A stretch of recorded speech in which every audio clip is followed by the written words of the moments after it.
রিপ Van Winkle, এবার ঘুম থেকে ওঠো আঙ্কেল। ভাবছিলাম এই ইস্টবেঙ্গল সংক্রান্ত এই অডিওটার এই নাম দেব। তারপর অডিওটার নামটা একটু বদলালাম। কেন বদলালাম এক্ষুনি বলছি। প্রথমত এই অডিওটাতে আমি একটুখানি আলোচনা করব কেন কলকাতা ফুটবল লিগে স্থানীয় প্লেয়ারদেরকে প্রাধান্য দেওয়া উচিত। কারণ এইটা নিয়ে গতকাল ইউএস থেকে একজন সতীর্থ ইস্টবেঙ্গল ফ্যান সে লেখালেখি করছিল আমার টুইটার ফোরামে। তো আমি তাকে একটু বোঝানোর চেষ্টা করলাম, তারপর দেখলাম এটা একটু বোঝাতে একটু সময় লাগবে, তো লিখে বোঝানো একটু মুশকিল, সেই জন্য এই অডিওটা করা। এবার বলি কেন আমি অডিওটার নাম ওই রিপ ভ্যান উইঙ্কেল দিলাম না। আমাকে দুদিন আগেই আমার এক দিদির মতন একজন, সে বললো এই তো তুমি সারেগামাপা দেখতে শুরু করেছো। আসলে আমি প্রত্যেকবার যখন বাংলা সারেগামাপা হয় তখন আমি এটা দেখি এবং আলোচনা করি অনেকের সাথে যারা একটু গান বাজনা নিয়ে চর্চা করে। তো এইবার এটা বোধহয় 2 তারিখে শুরু হয়েছে, তখন সবে ইলেকশনের শেষ হয়েছে। তো তখন আমি ওই বিভিন্ন ইলেকশন নিয়ে পর্যালোচনা দেখছিলাম, টানা দেখছিলাম, তারপর ইউরো কাপ শুরু হলো, তো দেখা হয়নি। তো আজকে আমি একদম জি5 অ্যাপ খুলে দেখা শুরু করলাম এবং দেখে একটা জিনিস আমার বেশ ভালো লাগে, কেননা আমি যখন দেশ বিদেশে বিভিন্ন জায়গায় কাজ করেছি আমি চেষ্টা করি কার কোনটা ভালো দিক সেটা তুলে অন্য জায়গায় ওটা অ্যাপ্লাই করতে। হ্যাঁ, তো সারেগামাপার একটা অনেক ত্রুটি আছে, অনেক তাতে সমস্যা আছে, কিছু ভালো জিনিসও আছে। তো ভালো জিনিসটা আমি সবসময় তোলার চেষ্টা করি। তো এদের সারেগামাপার একটা ভালো জিনিস আছে যেটা এবারও দেখলাম, এরা গোটা বাংলা জুড়ে স্কাউটিং করে বা অডিশন নেয়, যেটা আপনারা অডিশন বলেন ওইটাই কিন্তু বিভিন্ন ভাষায় স্কাউটিং। ঠিক আছে, তো এখনই আমি একটু পজ করলাম প্রথম এপিসোডটা যেখানে ওদের গ্র্যান্ড অডিশন হচ্ছে, দেখলাম ঘাটাল থেকে একটা অল্প বয়সী একটা মেয়ে ক্লাস 7-এ পড়ে, তাকে ওরা স্কাউট করেছে। মেয়েটার নাম বলছি না, আহ, বেশ মোটামুটি শিক্ষিত মেয়ে, মানে গান বাজনার ব্যাপারে শিক্ষিত, এমনি প্রথাগত শিক্ষা তো জানি না, এমনি তো ক্লাস 7-এ পড়ে, হ্যাঁ কী বা বয়স। তো প্রথম একটা মেয়েকে দেখলাম, সে গণসঙ্গীত গায়, সেও দেখলাম ফার্স্ট রাউন্ডে সিলেক্টেড হয়েছে। আমি পরবর্তী এপিসোডগুলো এখনও দেখিনি। তো সে দেখলাম গানের শেষে একটা একটা রবীন্দ্রসঙ্গীত গাইলো। সেই গানটার বক্তব্যটা অবশ্যই আমার এই এই বক্তব্যের সাথে সেরকম মিল নেই, কিন্তু গানের প্রথম লাইনটা একটা মিল আছে, সেই জন্য ওই প্রথম লাইনটা তোলা। কিন্তু সামগ্রিকভাবে গানের কথার সাথে কিন্তু এই বক্তব্যের কোনো মিল নেই, যেটা আমি বলতে চলেছি। গানটা কি?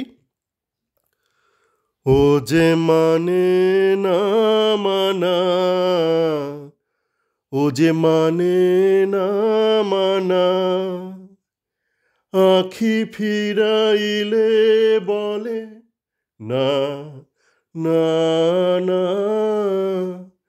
ও যে মানে না মানা, ও যে মানে না মানা। গানটা এরকমই। তারপরে গানটা অংশটা এরকম একটা, যত বলি নাই রাতি মলিন হয়েছে বাতি, যত বলি নাই রাতি মলিন হয়েছে বাতি, দুয়ারে দাঁড়ায় বলে না না না, ও যে মানে না মানা। যাকে এই কথা বলতে বলতে তো ওই মেয়েটা দেখলাম খুব একটা খারাপ গাইলো না। কিছুদিন আগে গত রবিবার, মানে আজকে তো রবিবার, গত রবিবার আমাদের এখানে সারা বাজপেয়ীর একটা অনুষ্ঠান হয়েছিল, সেখানে শানে গানটা গেয়েছিল, খুব একটা প্রস্তুত ছিল না। এমনি সামগ্রিকভাবে শাহানার অনুষ্ঠানটা ভালো হয়েছে, কিন্তু এই গানটা শাহানা খুব একটা সেদিন প্রস্তুতির সাথে পরিবেশন করতে পারেনি। তো দেখলাম এই মেয়েটা যার কথা বলছি সে ক্লাস 9-এ পড়ে, সে কিন্তু শাহানার তুলনায় বেশ ভালোই গাইলো। তো বলার ব্যাপার হচ্ছে এই স্কাউটিংটা কিন্তু খুব জরুরি গোটা বাংলা জুড়ে। আপনি যদি এখন ভাবেন যে বাংলা মানে কলকাতা, তাহলে একটা মুশকিল। আমি নিজে কলকাতার ছেলে, বহু বছর বিভিন্ন দেশে চাকরি করেছি, অবশ্যই এই মুহূর্তে আমি ভারতে নেই, ভারতের বাইরেই আছি, কিন্তু তবু আমি জানি বাংলা মানিক শুধু কলকাতা নয়। আপনি ধরুন এই যে দেবজিৎ রয়, একে কোত্থেকে স্কাউট করা হয়েছে? একে উত্তরবঙ্গ থেকে স্কাউট করা হয়েছে, ধূপগুড়ি, জলপাইগুড়ি ধূপগুড়ি এলাকা থেকে স্কাউট করে নিয়ে এসছে। কে করেছে? ভাস্কর গাঙ্গুলি করেছে। ভাস্কর গাঙ্গুলি এবং মিহির বোস, অসাধারণ শিক্ষিত একটা ছেলে, অল্প বয়সী ছেলে। আবার এই ভাস্কর গাঙ্গুলি বহু বছর আগে আর একটা ছেলেকে স্কাউট করেছিল, বাইচুং ভুটিয়া। সেখানেও ভাস্কর গাঙ্গুলি এবং সুরজিৎ সেনগুপ্ত করেছিল। ওরা ওই শিলিগুড়ি মিরিকের ওদিকে একটা ক্যাম্প করেছিল, স্টেট ব্যাংক অফ ইন্ডিয়া থেকে একটা ওরকম একটা ট্রায়াল ক্যাম্পের মতন করেছিল, সেখান থেকে ওরা স্কাউট করে নিয়ে এসেছিল।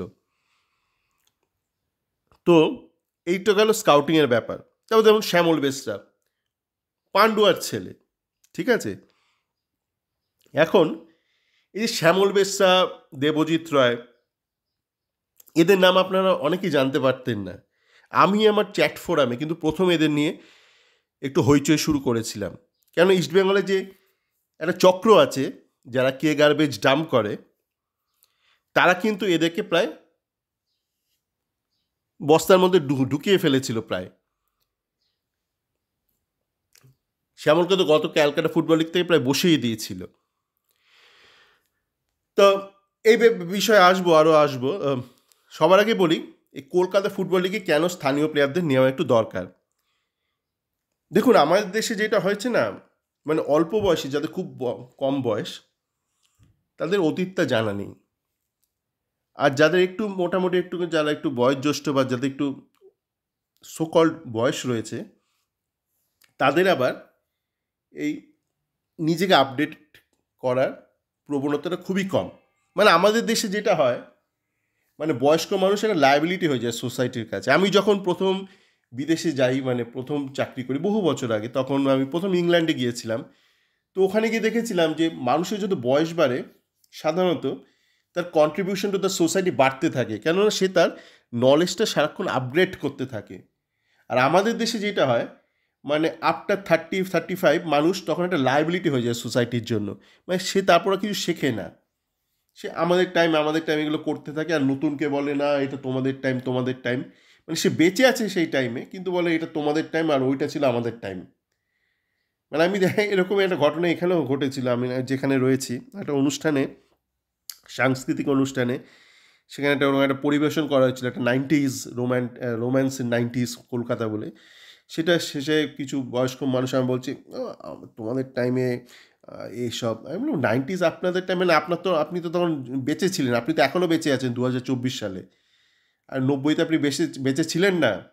90s আপনার টাইম নয়। মানে আপনার টাইম মানে কোনটা? মানে যখন আপনি হাফ প্যান্ট পরতেন সেটাই শুধু আপনার টাইম, বা আপনি যখন কলেজে পড়ছেন সেটাই শুধু আপনার টাইম, বাকিটা কি ফাউ টাইম? বেঁচে আছেন কেন? আপনি যতদিন বেঁচে আছেন পুরোটাই আপনার টাইম। এবং আপনি যদি নিজেকে আপগ্রেড না করেন সারাক্ষণ, তাহলে you are not a growing encyclopedia, you are just a liability. তো ক্যালকাটা ফুটবল লিগ নিয়ে যেটা ব্যাপার হচ্ছে, অনেকেই বলছে ক্যালকাটা ফুটবল লিগকে দেশের 1 নম্বর লিগ করতে হবে। সেটা এই মুহূর্তে সম্ভব নয়। এখন যে ইকোসিস্টেম রয়েছে বা ফুটবল ল্যান্ডস্কেপ, সেটা সম্ভব নয়। আপনি যে সময় বলছেন কলকাতা ফুটবল লিগ 1 নম্বর লিগ ছিল, তখন ন্যাশনাল ফুটবল লিগ বলে কোনো কনসেপ্ট ছিল না। ন্যাশনাল ফুটবল লিগ আমার যতদূর মনে আছে প্রথম নিয়েছিল প্রিয়রঞ্জন দাস মুন্সি, মানে একটা গোটা দেশ জুড়ে একটা লিগ। পরবর্তীকালে সেটা রিব্র্যান্ড করে আই লিগ হয়। তো ন্যাশনাল ফুটবল লিগের আগে দেশের কিছু কিছু ছোট ছোট লিগ ছিল, এবং যে স্টেট ওয়াইজ লিগ তার মধ্যে সবচেয়ে শ্রেষ্ঠ ছিল কলকাতা ফুটবল লিগ। তাই ওই ব্যাপারটা যে কলকাতা ফুটবল লিগ 1 নম্বর লিগ, কিন্তু এখন তো সেটা সম্ভব নয়। তাহলে তো আপনাকে ন্যাশনাল লেভেলের যে লিগ, সে আই লিগ বলুন, আইএসএল বন্ধ করে দিতে হয়। সেটা তো সম্ভব নয় এই মুহূর্তে। তো আপনাকে তো আজকের দিনে দাঁড়িয়ে আজকের limitations, restrictions, limit to the freedom of expression, বা ভুল বললাম, মানে লিমিট টু ক্রিয়েটিভিটি, এগুলো সব ভেবে চিন্তে আপনাকে কিন্তু কাজগুলো করতে হবে। ওরকম দুম দাঁড়াক্কা আপনাকে বললেই হবে না যে কলকাতা ফুটবল লিগকে দেশের 1 নম্বর লিগ করবো। আজকের দিনে দাঁড়িয়ে সেটা সম্ভব নয়। কিন্তু কি সম্ভব? আজকের দিনে দাঁড়িয়ে কলকাতা ফুটবল লিগকে আপনি এফেক্টিভলি ইউজ করতে পারেন কলকাতার জন্য, বা rather for the greater interest of বেঙ্গলের জন্য।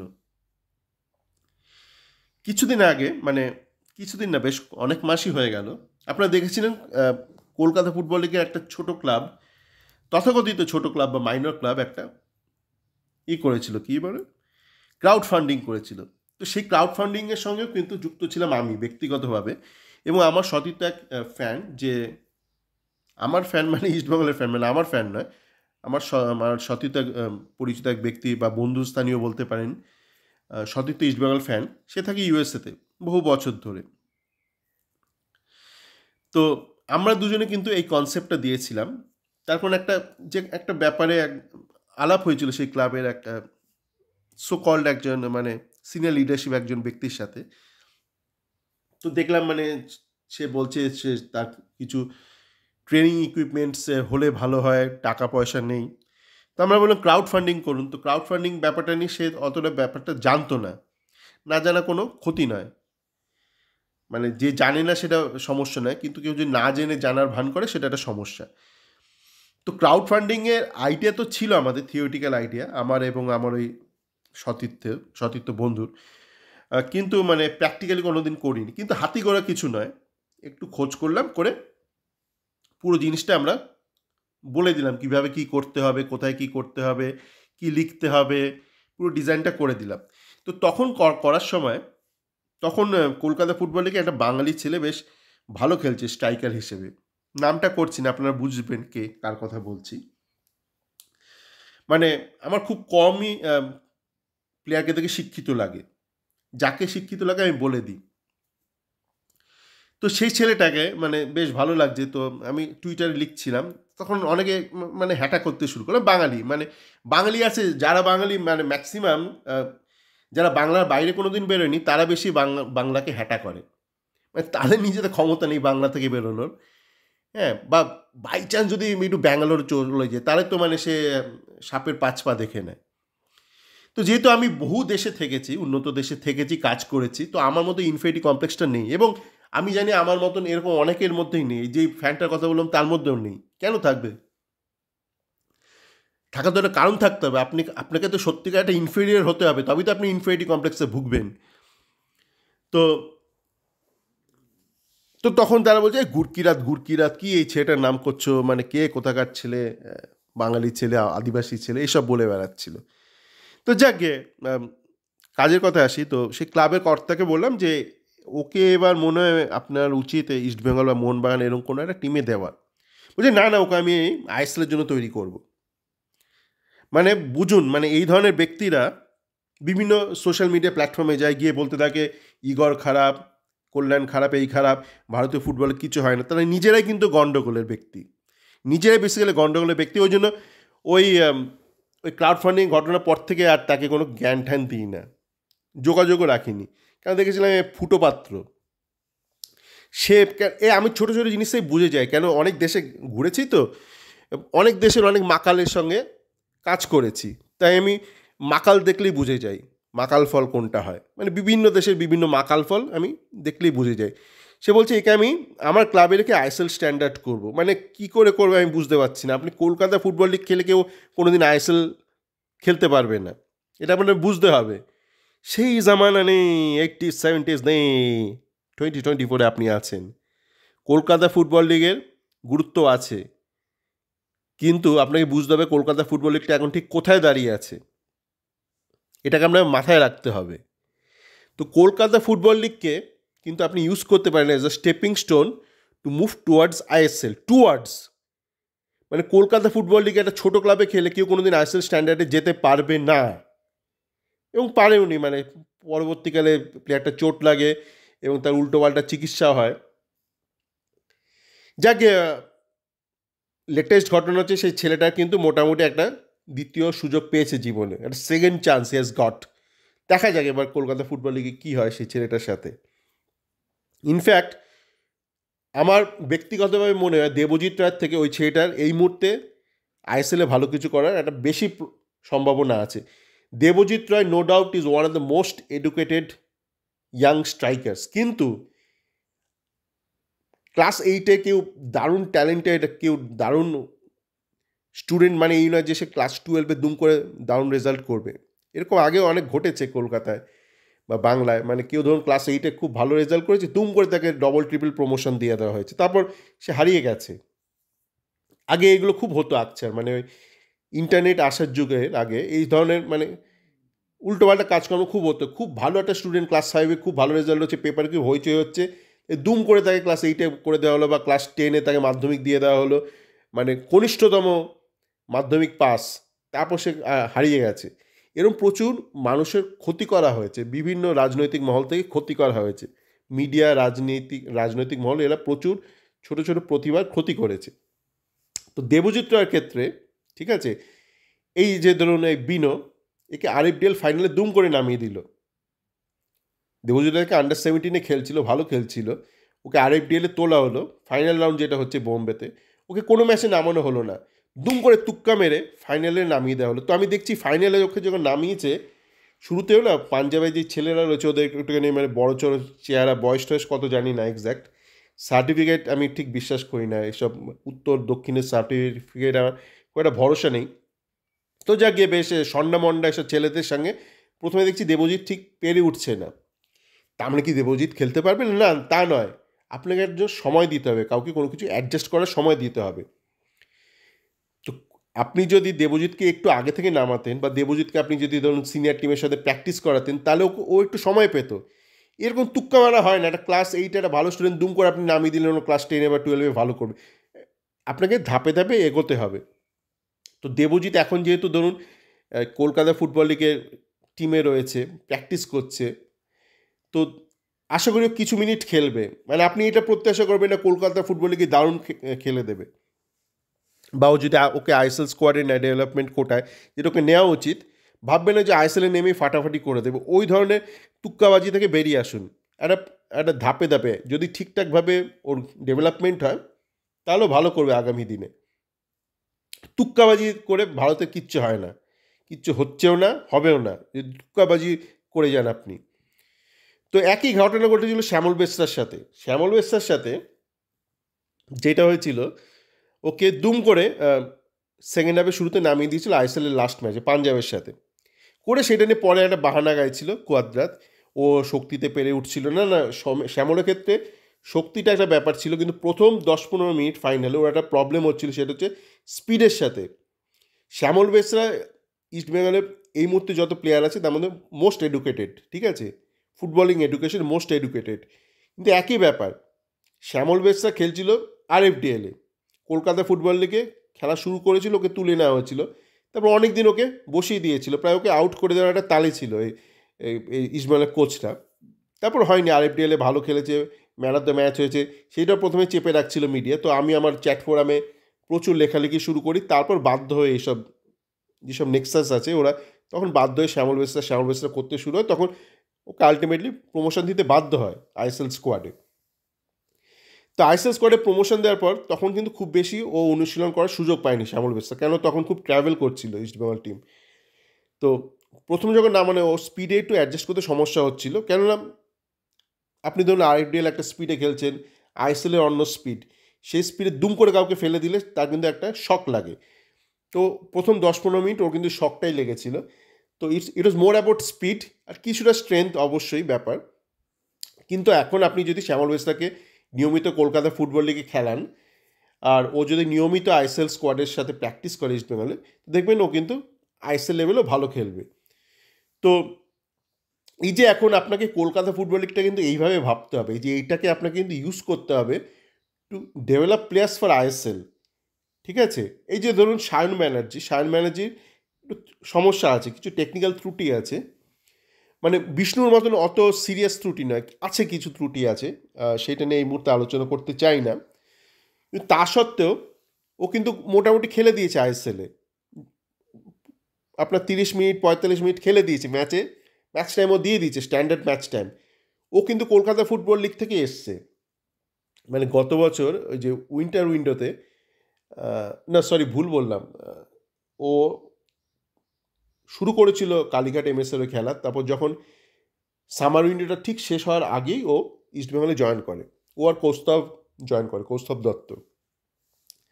তারপরে ওকে প্রমোশন দিয়ে দেওয়া হয় এবং ওকে খেলানো শুরু হয়।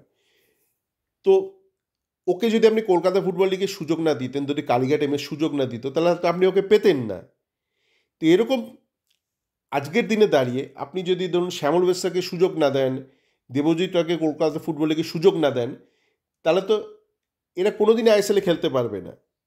আর আইএসএলে যদি এরা না খেলতে পারে, তাহলে তো এরা কোনোদিনই ভারতীয় দলের সুযোগ পাবে না। তখন তো আপনি আবার মরাকান্না শুরু করবেন, ভারতীয় দলে কেন বাঙালি নেই, ভারতীয় দলে কেন বাঙালি নেই, স্থানীয় প্লেয়ার কেন নেই। স্থানীয় প্লেয়ার আসবে কোত্থেকে? আপনি তো নিজেই প্রসেসটা নষ্ট করে দিচ্ছেন। তো সেই জন্যই কলকাতা ফুটবল লিগে প্রচুর প্রচুর পরিমাণে স্থানীয় প্লেয়ারদের সুযোগ দেওয়া উচিত। যোগ্য স্থানীয় প্লেয়ার, মানে খাজা প্লেয়ার নয়, যোগ্য স্থানীয় প্লেয়ারদের সুযোগ দেওয়া উচিত। এবার আপনি বলতে পারেন যোগ্য অযোগ্য কে বিচার করবে? না, যোগ্য অযোগ্য বিচার করবে ঠিকঠাক ব্যক্তি। যেমন ভাস্কর গাঙ্গুলি রয়েছে, এই ভাস্করই তো দেবজিৎ রায়কে খুঁজে পেয়েছে, এই ভাস্করই আপনার এক সময় বাইচুংকে খুঁজে পেয়েছে, তারপর কেউ না কেউ তো শ্যামল বেশ্রাকে খুঁজে পেয়েছে। তো স্কাউটিং করার লোক কিন্তু ঠিকঠাক আছে, আপনাকে খুঁজে বার করতে হবে কে ঠিকঠাক স্কাউট করে আর কে ওই নিজের একটু একটা দেশে একটা বাড়ি করবো, একটা জমি কিনবো, একটা পুকুর কিনবো, এর জন্য ডাম্পিং করে আজে বাজে প্লেয়ার। তো এইটাই বলার ছিল যে কলকাতা ফুটবল লিগে প্রচুর পরিমাণে স্থানীয় প্লেয়ারদের খেলা উচিত বা খেলানো উচিত, যোগ্য স্থানীয় প্লেয়ারদেরকে। তবেই কিন্তু আপনি সেখান থেকে আইডেন্টিফাই করতে পারবেন কাকে কাকে আপনি আইএসএলের জন্য ফার্দার গ্রুমিং করতে পারবেন। কলকাতা ফুটবল লিগে আপনি ডাইরেক্ট আইএসএল মানের প্লেয়ার পাবেন না, আপনি সেই প্লেয়ারদের পাবেন যাদেরকে একটু গ্রুমিং করলে আইএসএলে নামানো যাবে। তো আপনি কি করে পাবেন আপনি যদি কলকাতা ফুটবল লিগেই প্লেয়ারদেরকে সুযোগ না দেন, স্থানীয় প্লেয়ারদেরকে? তো এই দায়িত্বটা কিন্তু ইস্টবেঙ্গল, সুপার জায়েন্ট, মোহামেডানকে নিতে হবে। এবার সুপার জায়েন্টের প্রবলেম হচ্ছে ওদেরকে নিয়েছে এমন এক কোম্পানি যারা একটা সময় একটু অদ্ভুত একটা উপায় রাজ্য সরকার থেকে একটা ইলেকট্রিক কোম্পানি কিনে নিয়েছিল, সেইটা নিয়ে এখনও তর্ক বিতর্ক হয়। তো জানি না সেই কোম্পানি আদৌ কতটা বাংলার জন্য কাজ করবে। মোহামেডানের ওপর এখনও ভরসা আছে। আর ইস্টবেঙ্গলকে কিন্তু এই দায়িত্বটা নিতে হবে, ঠিক আছে? আপনি কমিউনিটি ক্লাব বলছেন, বাংলা ক্লাব বলছেন, আর আপনি যদি বাংলার জন্য কিছু না করেন তাহলে কিন্তু মুশকিল। আর যেটা বলছিলাম, ওই যে অনেকে বলছে কলকাতা ফুটবল লিগে তো সব সেরা সেরা প্লেয়ার খেলতো আগে, তো কলকাতা ফুটবল লিগের জায়গা তো এখন আইএসএল চলে এসছে। তো আইএসএল স্কোয়াডে আপনার যদি বুকে দম থাকে, আপনি দেশের শ্রেষ্ঠ শ্রেষ্ঠ অবাঙালি প্লেয়ারদের নিয়ে আসুন, কিন্তু কলকাতা ফুটবল লিগে আপনাকে কিন্তু রিজার্ভ টিমে স্থানীয় যোগ্য প্লেয়ারদেরকে বেশি প্রাধান্য দিতে হবে, যাতে করে বাংলার ফুটবলটা মরে না যায়। এটা মাথায় রাখতে হবে। আপনি অনেক কথা বলতে পারেন, কিন্তু প্রথমে আপনাকে বাঁচাতে হবে বাংলার ফুটবলকে। বাংলা ফুটবলকে বাঁচানোর একটাই উপায়, এই যে পুরো সাপ্লাই চেনটা রয়েছে, ধরুন বিভিন্ন ছোট ছোট কোচিং ক্লাব রয়েছে, বিভিন্ন একাডেমি রয়েছে, বা রাজ্য সরকারেরও একটা একাডেমি আছে যেটা ওরা খড়দা স্টেডিয়ামে চালায়। সেই একাডেমি থেকে যারা ধরুন ভালো ছেলে উঠে আসছে, তাদেরকে তো আপনাকে সুযোগ দিতে হবে। আপনি যদি তাদের সুযোগই না দেন, তারা যদি ক্লাস 11-12 পড়তে না পারে, তাহলে তো কোনো এন্ট্রেন্স এক্সামেই চান্স পাবে না। তো এই সুযোগটা কে দেবে? এই সুযোগটা তো ইস্টবেঙ্গলের মতন ক্লাবকেই দিতে হবে, তাই না? এটাই বলার ছিল। ভালো থাকবেন সবাই।